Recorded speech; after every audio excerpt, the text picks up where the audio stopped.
In this video, I'll be showing you how to fix your hotspot not working on your iPhone. It's a very simple method, so if you find this video helpful, be sure to drop a like and subscribe. But anyways, the first thing that you want to do is open up your settings application.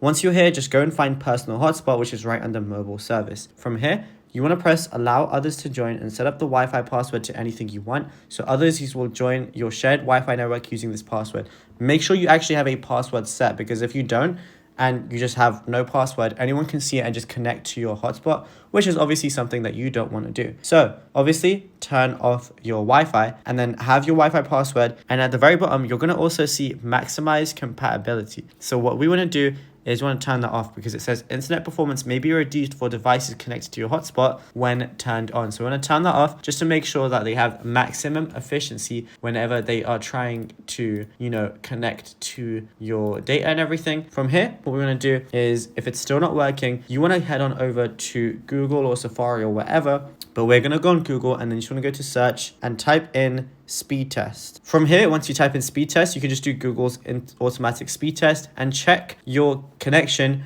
just through your mobile data. And if it's too low, that might be why your hotspot isn't working. So once you do your download and your upload speed, you'll be able to actually distinguish whether your hotspot can work correctly or not. Then once you've done this, you can just cancel it. And then you want to go back to your settings. And what you want to do is you want to go to general, scroll down, and then you're going to see transfer or reset iPhone. Then we want to click reset at the very bottom. So once we click that, there's a lot of different options, but what you want to do is reset your network settings. It's going to reset everything, like all your Wi-Fi passwords and anything that you're connected to. But hopefully this should also speed up your hotspot whenever it's not working. Now, if you found this video helpful, be sure to drop a like and subscribe. And also, let us know in the comments what more tutorials you want from this channel in the future.